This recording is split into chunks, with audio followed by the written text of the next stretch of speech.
The New Orleans terror attack, the first victims are named. 15 people were killed when the driver of a truck sped into crowds in the early hours of New Year's Day. The suspect, Shamsuddin Jabbar, was killed in a shootout with police. President Biden says he was inspired by the Islamic State group. The FBI also reported to me that mere hours before the attack, he posted videos on social media indicating that he was inspired by ISIS, expressing a desire to kill. His first victims included a young nurse, a student, a young mum, and a Princeton graduate known for playing American football. Hours later, a Cybertruck exploded in Las Vegas outside one of Donald Trump's hotels.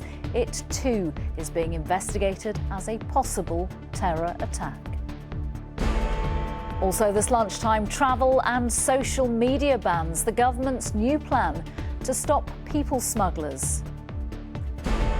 And what a way to start the year, the Northern Lights return to UK skies.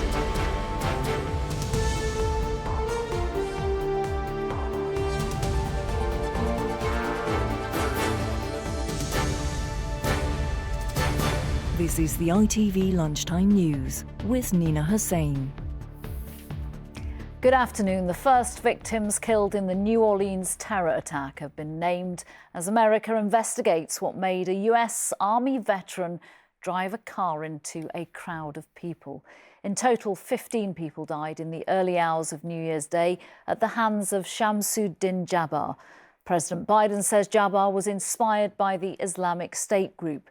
The FBI said an IS flag was found in his truck, and they don't believe he was acting alone. US authorities are not yet ruling out whether the attack in New Orleans was linked to the explosion of a Tesla Cybertruck outside a Trump hotel in Las Vegas hours later. More on that in a moment. First, with the latest on the New Orleans attack, Aisha Zahid reports. This is the man behind the attack, Shamsuddin Jabbar. The 42-year-old US military veteran from Texas killed at least 15 and injured dozens more after ramming into revelers bringing in the new year.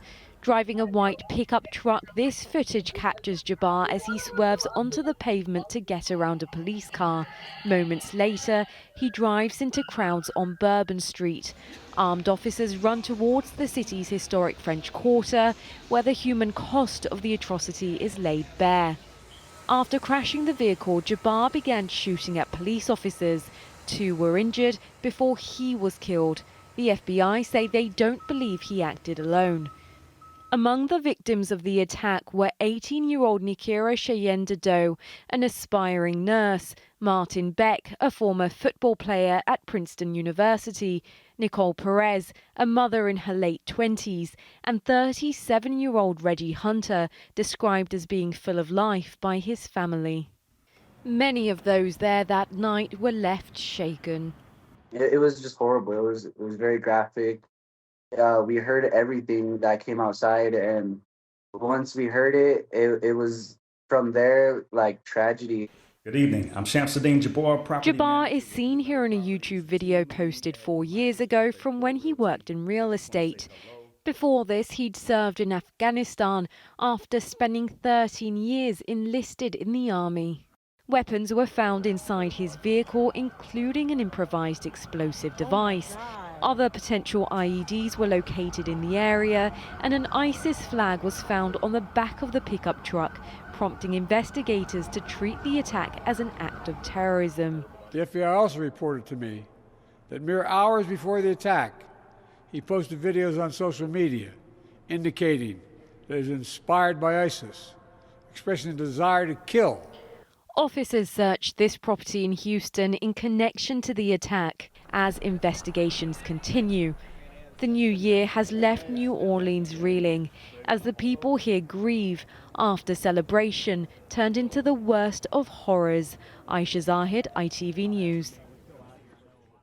Police in Las Vegas are investigating whether the explosion there was an act of terrorism. Fireworks, mortars and gas canisters were found in the back of a Tesla Cybertruck, which blew up outside a Trump hotel yesterday morning. One person inside the vehicle was killed and 7 others who were nearby at the time were injured. What I can tell you is we're absolutely investigating any connectivity to what happened in New Orleans, as well as other attacks that have been occurring around the world. We're not ruling anything out yet. A grave start to the year in America. Let's go live to the Capitol and join our correspondent Robert Moore. These twin incidents have caused some major security concerns there, obviously. What more do we know about the potential links between them? Well, this is all subject now to an expansive and intensive federal investigation. The full resources of the FBI, DOJ and many other organizations are now looking at possible links between those two attacks. I mean, there are links that they are exploring. One is that they happened just 6 hours apart. Another is that they both occurred in iconic American locations, Bourbon Street in New Orleans and also the Trump Hotel just off the Strip in Las Vegas. The 2 trucks involved were rented using the same sort of car sharing app. And there are reports, unconfirmed, that the 2 attackers may even have served on the same military base. But all of that is subject to federal investigation now. It occurs during a time of real sort of insecurity and anxiety for Americans. Remember, we're in the dying days of the Biden administration. And the President-elect Donald Trump has written on his social media page some withering comments about the Department of Justice, about the FBI and Democrats generally. He wrote on that, he said they are incompetent and corrupt, having spent all of their waking hours unlawfully attacking their political opponent, me, rather than focusing on protecting Americans from the outside and inside violent scum that has infiltrated all aspects of our government and our nation itself. So, look, the politics of this are incendiary. Americans are concerned about copycat attacks. Meanwhile, the FBI frantically chasing down leads and trying to establish whether there is a link between these 2 car-borne attacks. Robert Moore, thank you. In a series of social media posts, one of Donald Trump's closest allies, Elon Musk, has repeatedly criticised Sir Keir Starmer over his handling of historical grooming cases. The comments by the world's richest man have prompted calls for an inquiry by the Conservative leader Kemi Badenoch. We can speak now to our deputy political editor, Anushka Astana. Anushka, how big a problem is this for the Prime Minister? Well, I'm sure the Prime Minister would like to dismiss this as a social media activist who has it in for him. But in reality, as you said, Elon Musk is incredibly powerful. He's so close to Donald Trump, and he's going to have a very significant role when that new administration comes into place. And he really, really doesn't like Keir Starmer. He had already criticised him in the past, but now he has launched a new tirade against the Prime Minister, including this suggestion that as Director for Public Prosecutions, he failed to prosecute rape gangs. Now, in reality, those prosecutions began when Keir Starmer was DPP, and in fact it was partly due to reforms that he had put in place in the time. The other thing that Elon Musk has responded to is a letter from the Home Office Minister Jess Phillips to Oldham Council saying the government isn't going to support a national inquiry into the grooming scandals. Now, what the sources in government say about that is they support local inquiries into this, and Jess Phillips backed Oldham on that, and there have been a number of local inquiries, but because of Kemi Badenoch entering into this as well, suggesting there should be a national inquiry, clearly that will raise the pressure as well. On top of all of that, Elon Musk also is praising Tommy Robinson, the far-right anti-Islam protester who is in jail because he repeatedly defamed a Syrian refugee, even when told not to do that. He's saying free Tommy Robinson, which does pose an interesting challenge for Nigel Farage, the leader of Reform UK. He's delighted that Elon Musk is backing Reform UK, but historically, Nigel Farage has not been a fan of Tommy Robinson, and his allies say that is still the case. Anushka, thank you. The rapper Stormzy has been banned from driving for 9 months after using a phone behind the wheel of a Rolls-Royce. The 31-year-old was stopped in Kensington in March last year after previously being warned that the windows on his Lamborghini were too tinted. He already had 6 points on his licence. Stormzy, who didn't appear at Wimbledon Magistrates Court but admitted the charges in a letter, has apologised. More than 13,000 high street stores were closed for good last year in the UK. That's according to new figures which show closures jumped by more than a quarter on the previous year. And at least 12 people, including 2 children, have been killed in a mass shooting in Montenegro. The country's interior minister said the shooter also took his own life. The attack is believed to have happened after a brawl at a bar. In the last hour, the UK Health Security Agency has issued an amber cold weather alert for all of England, which will stay in place until next Wednesday. Meanwhile, parts of Greater Manchester are continuing to feel the effects of flooding, which sparked a major incident in the region yesterday. Homes had to be evacuated and train lines closed due to heavy rain overnight into New Year's Day. From there, our North of England reporter Kelly Foran sent this report. Well, it's bright blue skies today, but a month's worth of rain fell in just 2 days here. We're in Northington, just next to the River Mersey, which yesterday reached a level so high that it was the highest on record. The road beside us is still closed off, and further along that road is the Britannia Hotel, which houses 500 refugees and asylum seekers. They had to be evacuated early yesterday evening. There was a huge call out to the community for offers of blankets and for food, and lots of them had to stay in a local mosque overnight. It was an emergency. It was people were having to leave their homes, but that community spirit that came forward, it was beautiful, you know, seriously. It was, I am still like overwhelmed of the generosity and that community spirit.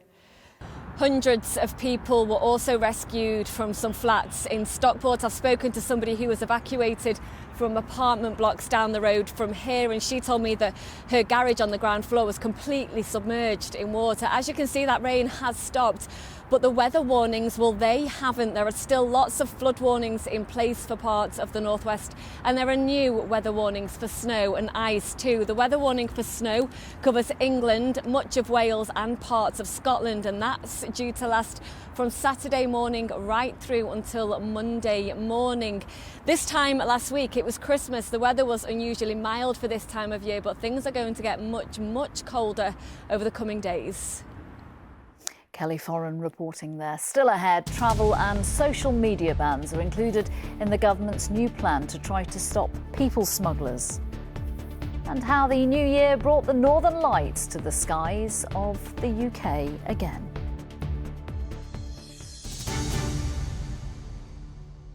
First, the number of patients being diagnosed with cancer at an early stage in England has reached a record high. The data on the 13 most common cancers like breast, prostate and lung cancer shows nearly 3 in 5 patients are being diagnosed at stages 1 and 2 when the cancer is easier to treat. Between September 2023 and August 2024, nearly 60% of common cancers were identified at these early stages. The NHS says that's a 2.7% improvement on pre-pandemic levels, which amounts to roughly 7,000 additional patients diagnosed at an early stage. I'm joined by the NHS England's Clinical Director for Cancer, Professor Peter Johnson. Thank you for talking to me this lunchtime. This sounds like tremendous news going in the right direction, but it's taking longer for people to get cancer treatment, isn't it? So doesn't that cancel out the benefit of an early diagnosis?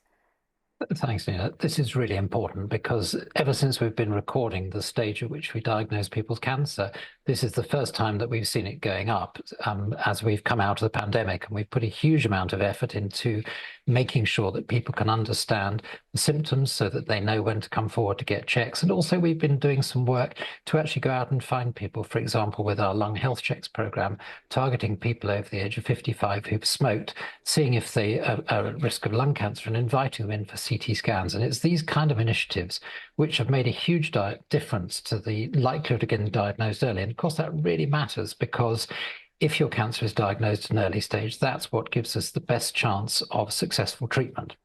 Now, absolutely, tremendous news. But what happens if people then can't get the urgent treatment they require when they've been given the diagnosis of cancer? Yeah, and that's the other aspect we're working on. We're seeing very large numbers of people as we all get older, as we live longer, and other things don't catch up with us, like heart disease and strokes. So more and more people are getting cancer. So we're seeing about 250,000 people every month referred in for cancer checks, and we're starting treatment for about 60,000 people every month across England. That's put a huge pressure on the system, and of course everybody is aware that the NHS is under pressure from all sorts of areas. But nonetheless, we are also working on making sure we've got the capacity to do the diagnoses. We've put a lot of investment into new scanners so that we're reducing the time it takes for people to get diagnosed. And also we're working hard with all the hospitals around the country that treat cancer to make sure that we improve the waiting times. Sorry to interrupt, Professor Johnson. Obviously, you know, the latest research from the Nuffield Trust shows that if we compare the UK cancer survival rates to other comparable countries, we're not doing great. It makes for a pretty depressing reading. What is your advice this lunchtime for somebody who's been given a cancer diagnosis who hasn't been seen within that really, really crucial urgent time frame? So we're doing everything we can to speed this up. And in fact, the figures this year are much better than they were last year. And we're continuing to work on that. People shouldn't be waiting a long time to start treatment. If they are, they need to speak to the team that are looking after them to make sure that they're being prioritised in the system. And even as we deal with all the winter pressures on the NHS, we've asked hospitals around the country to continue to prioritise cancer tests and cancer treatment, because, as you say, it's really important that people, especially when they've got a diagnosis of cancer, get treated as rapidly as possible. And that's something that we're very strongly focused on. The numbers are getting better. We've still got a long way to go in terms of catching up to where we'd like to be. By the end of this year, around 70% of people will be getting treatment within 2 months of referral. We want to get to 85%, which is what we're aiming for over the next couple of years. OK, Professor Johnson, thank you very much for joining me this lunchtime. Thank you. Thank you.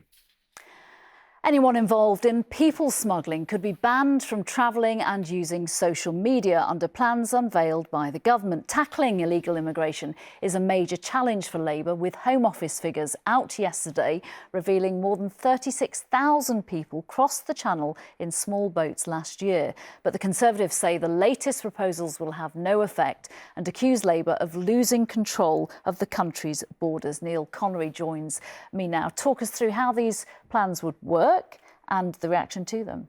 Well, under them, those involved in people smuggling could be prevented from using a laptop or mobile, accessing social media, associating with certain people, or accessing finances. Now, these serious crime prevention orders, they're already used to curb the movement of those involved in people smuggling, but the government says the measures are not being used to their full effect. Provisional Home Office figures show that 36,816 people crossed the Channel in 2024. That's a jump of 25% from more than 29,000 in 2023. Now, under these plans, law enforcement agencies would be able to apply directly to the High Court without going through the Crown Prosecution Service. The government says that breaching an interim order could lead to up to 5 years in prison, but the Tories have called these measures laughable. These new measures will be an invaluable tool in helping tackle the criminal people smuggling gangs who are undermining our border security and putting lives at risk.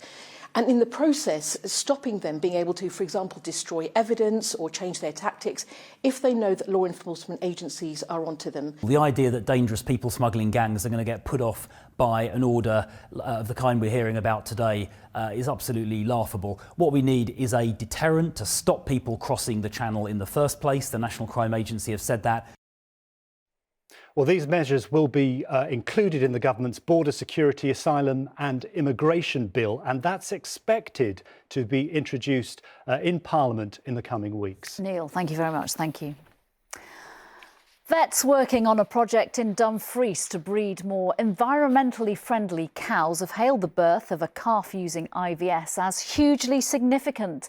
Hilda, a new addition to a herd at the centre of a project aiming to breed cows that produce less methane, arrived 8 months earlier than previously possible through IVF, accelerating the dairy industry's journey to net zero. And Meghan Markle has returned to Instagram. The Duchess of Sussex, who has not had a personal account on the social media site since her engagement in 2018, welcomed in the new year with this video filmed by Prince Harry. Finally, from Scotland to the Midlands and Wales, people across the country were treated to a spectacular display from the Northern Lights last night. It provided a stunning start to the year, as Sharon Thomas reports. A breathtaking display of beauty in the skies over Shetland last night. It may have been sub-zero in the most northerly part of the UK, but that made for perfect conditions to see the gorgeous Aurora Borealis. 500 miles south in Barrow-in-Furness in Cumbria, an amazing flame-red streak was clearly visible among the shooting stars. In Markington, North Yorkshire, one lucky stargazer captured these awesome images.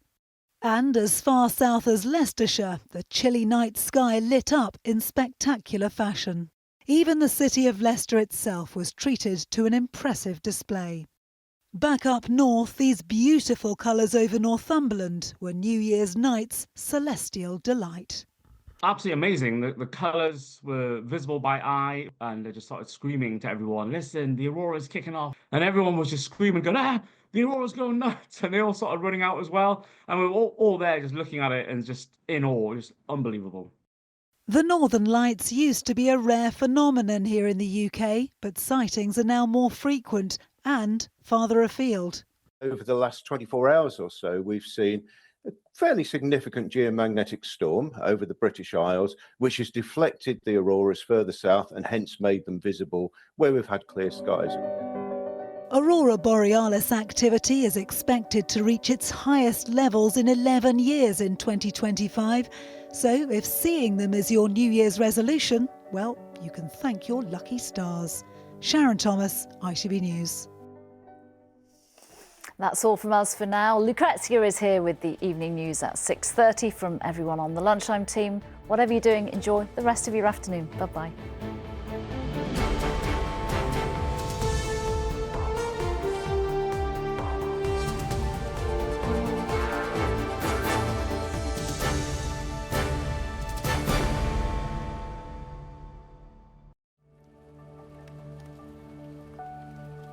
Visibility may be low this evening as the cold weather hits. Heinz Soups sponsors ITV National Weather. A very good afternoon to you. Cold, clear and crisp out there today. Finally, brighter skies return. Sparkling winter sunshine for all of us, but freezing, frosty, icy nights with numerous warnings in place for ice and snow in the next few days. Clear blue skies on the earlier satellite and radar picture. Plenty of perky, sparkling winter sunshine making all the difference after a very gloomy few days. It's been grey for well over a week for many of us. Further showery outbreaks just clipping these coastlines. A wintry mix of sleet and snow across parts of northern Scotland with the colder air here. And for some of us, barely above freezing all day. After that frosty, freezing, icy start, temperatures likely to struggle, feeling even colder with that bitter, biting, brisk wind across the north and the east. Icy cold here. Through this evening and tonight with the clear, starry skies, temperatures tumble once more. A widespread sharp frost turning freezing with a chance of ice and fresh falls of snow across Scotland into the small hours.